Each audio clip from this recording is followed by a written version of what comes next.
might have noticed that recently I've been uploading less videos. And that's not a bug, it's a feature. I'd like to upload less videos. I want to make sure that every time I talk about something, I care about it and I can add value to the conversation. I can teach you and make you care about something you might not have known about before. Unless it's the end of the month, in which case I have a sponsored deliverable, and that's why I'm uploading more. But in this case, this is something I've been wanting to talk about for a while. Linus Tech Tips and everything that happened there. I even got a lot of viewers who were DMing me about it, and this one's for you, Oliver. Now, to come clean, I've actually already made this video. This is my second time making it. But that was back when I had hair, and that was back when there was less information about this whole situation. And so I didn't feel right uploading it. I thought better to wait, maybe get less views, but be more accurate in what I'm talking about. And what am I talking about? Well, just to show you the gravity of this situation, here is a graph of the float plane subscribers for Linus Media Group. And if you don't know, that's like their own Patreon site that they made. Before this whole situation went down, they were at about 41,500 members. That's people who pay $10 a month. After it's all been said and done, they are down to 35,000, almost 6,000 people. That is a huge loss. We're talking almost $1 million a year in revenue. What spawned all of this? Well, it was a video by a competitor to Linus Media Group called Nexus. And if you don't know, these are all review channels, review for products. And the main argument that Nexus makes is that Linus Tech Tips doesn't do as good of a job in being objective and accurate as they need to be. And that's a decent argument here, because as opposed to reviews in gaming, books, movies, media, it can be subjective. Do you like it? Do you not like it? And a lot of the reviews you will see will be like Charlie in his moist meter for a movie, or Donkey in his review of a video game. And there's some objectivity to it, but for the most part, did they have fun watching or playing the thing is what you care about. With PC parts, it's a lot different. There can be some subjectivity to whether you maybe like a company or you think a price is reasonable, but for the most part, a lot of it is based off of testing. Specifically, how good a product is. Does the 3090 run hotter than the 3080? Those are questions that consumers care about, and that's what these channels provide, Gamers Nexus and Linus Media Group. Why was this video made in the first place? Well, the first stone cast actually came from Linus Media Group, specifically during a tour of one of their labs. And these are the labs that will test the GPUs and the CPUs, and they'll see whether the 4080 is all it's cracked up to be, or if NVIDIA is just blowing smoke up your ass. That's what is done here. And one of the people who work at Linus Tech Tips said this. You have seen a review of a component from LTT, you know, like a graphics card I've or seen a one. CPU. Me, Yeah? I've seen one. This is where it happens. Whoa. The difference between us and somebody like Gamers Nexus or Hardware Unboxed is we test new components, new tests every time. Which is kind of equivalent to saying the difference between me and Moist Critical is that I have a fact-checking thing in the description when I'm wrong. It's not necessary to throw in Charlie's name there. It's true that I do that, and it's a good thing that I do that, but it doesn't need to come at a comparison. And because of that, I think Gamers Nexus felt free to take the leash off and go crazy. And a lot of what this video breaks down is very nerdy and very detailed and could be worth a watch if you're interested. It talks about specific examples where one of the tests that they did is inaccurate or faulty. And they go over CPU cooler tests, CPU review errors, asterisked errors, and the faults that they maybe make in even repairing their errors and owning up to them. But I'm just going to cherry pick two examples to kind of paint the idea that Gamers Nexus is trying to on some of the lapses in judgment and the failures to accurately apologize for mistakes that Linus Media Group has committed. And the first one is on a mouse review. Short circuit video where Linus Media Group reviewed a mouse. In their not a review, the company made strong criticisms of the friction of the mouse in the video. This is not a smooth mouse, and that's really disappointing.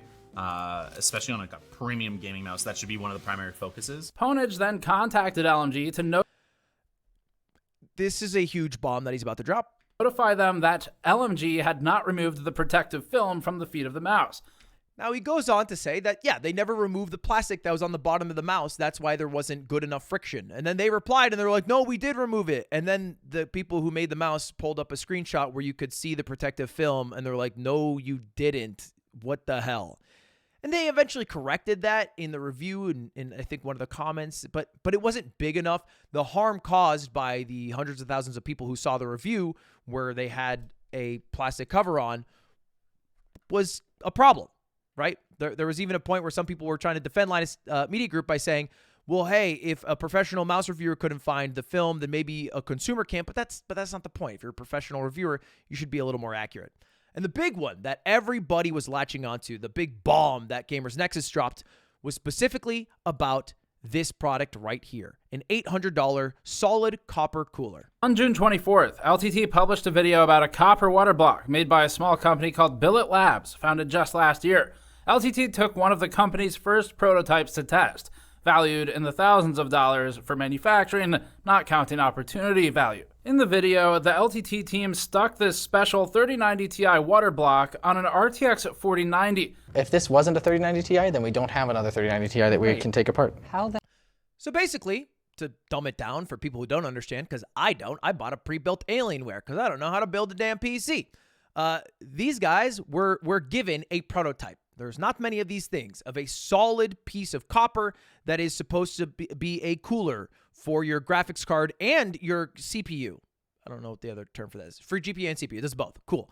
But it specifically works with the 3090. That's what they tested it with, the 3090 Ti.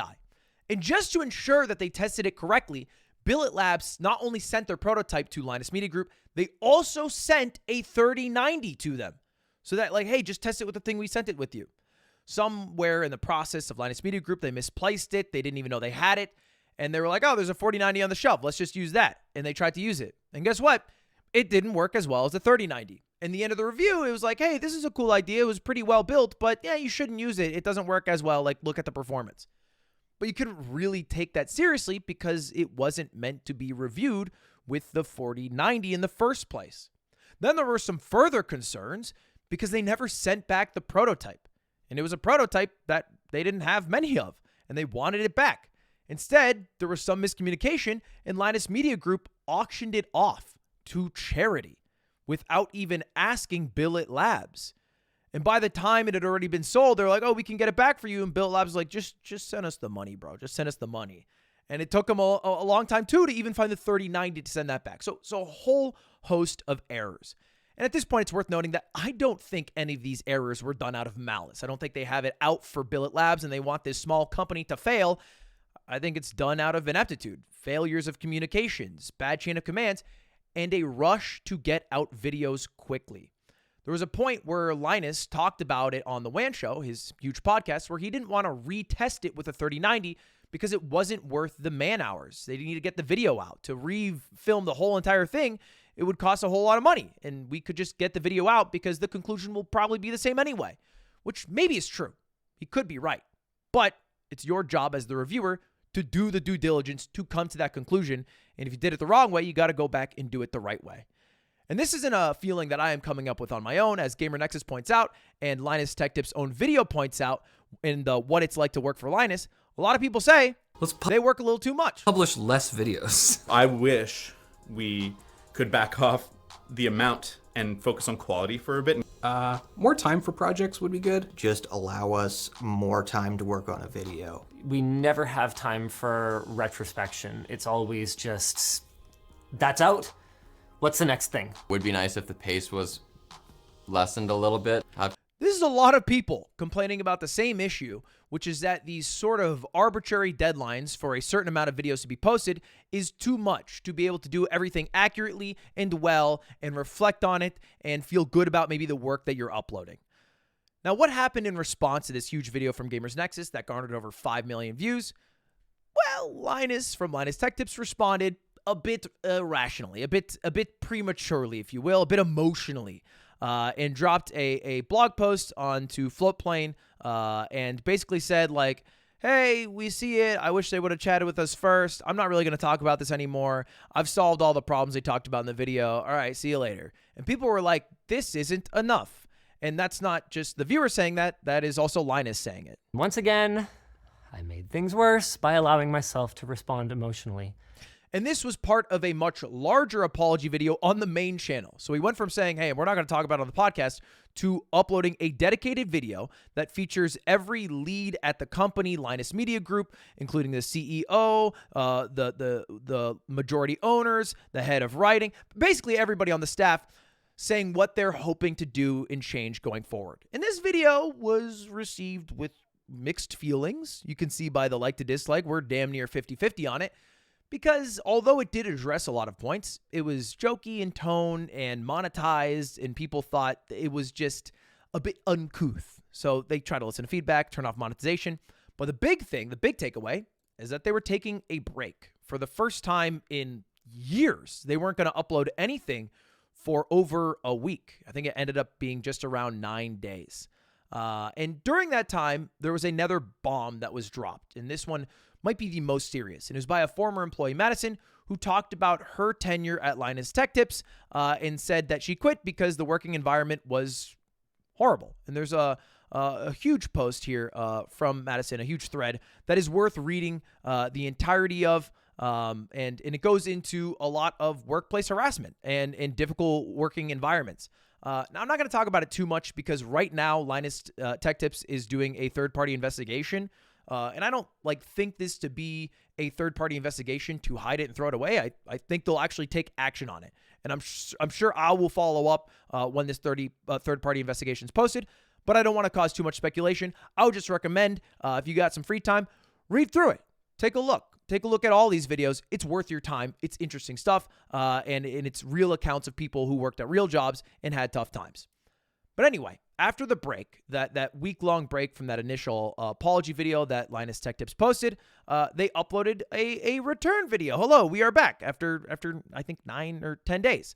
And this video was much better received and talks about how they are making a lot of changes at the company. And how they've had many meetings and they're changing their procedures. And they're also, very good news, uploading a lot less. And in this, he also goes over kind of the behind the scenes of how the business works. Linus Media Group is a huge company. There are, I believe, over 100 employees at this company. And it seems to be a generally good place to work. It's an exciting job. People are happy to work for a YouTuber. I know this firsthand. It is a cool thing, and they offer good benefits. But this situation has further enforced a feeling that I've been thinking about for a while, and something that I think Linus himself also echoed in this video. Linus Media Group is not your friend. Now, this is a year-old video, but I think it rings true even more after everything that's happened, because in it, he talks about what a company's supposed to do. Isn't LTT a company? No. Linus Media Group Incorporated is a company. And as a company, it has actually, in some cases, different objectives and a different agenda than I personally do or than Luke personally does. It's true. LMG Incorporated's only job is to make enough money that it can pay all of its staff, including me, and so that it can reinvest in its own business so it can continue to grow. That is the capitalist definition of a company. It's a corporate entity. It's a legal entity. It's actually... By the way, I found this new feature on YouTube. If you hold left click, it plays at 2x speed. That's crazy. Anyway, that's a really good point. He's totally right. And in it, he also talks about how, companies aren't your friend, including Linus Media Group. That is a company. And what is my takeaway from this whole situation? Well, look, I think the people who work at Linus Media Group, a lot of the people who work there, are good people. They're trying to do good in the world. They create things that people like, and I don't think that they're going to take this and become worse. I think they're going to take this and become better. And in a world filled with corrupt companies that we are forced to use, I don't think this is one of the bad ones. I think these are one of the people who have an ability to turn it around. I say that with one caveat, because we have not seen the third-party investigation. And I hope there is some serious change that happens in response to all of Madison's issues that she had working there, because they're serious. So I hope whatever the managers were, they were all unnamed, are promptly let go, and that the new staff moving forward is able to work with new procedures, upload less, have a better working environment. But back to Linus's point on how companies aren't your friend, and their main goals are to pay off all the employees and get them, their money, and then grow as fast as possible. Those are things that I've been thinking about a lot. I don't like that relationship. It can be really bad for the people who work there. It can also be really bad at a creator company. This chart haunts my dreams. Colin and Samir, I have to give a big fuck you to both of you for showing me this, because it rapidly changed the course of my life over the past year. In a typical media company, remove the CEO and it can still function with its base intact. At a creator company, remove the creator and the whole thing falls. That's pressure and a reminder to keep your overhead low. Now, I saw this after hiring 15 full-time employees at Mogul Moves, the company that is purely created to service me, Ludwig, in all of my stuff. If I leave, Mogul Moves isn't sticking around. All right? Look, as much as Aiden would love come up here, and he would actually hate it, but as much as I would love to see Aiden come up here and do a Mogul Mail and then see Nick Yingling do my live streams, it'd be funny for a bit, but it wouldn't work. It wouldn't effectively work, and it wouldn't uphold the salaries of the 15 people who work there, and they would all lose their jobs. And that's something that weighs on me. It's something I think about often. And what am I doing to fix that?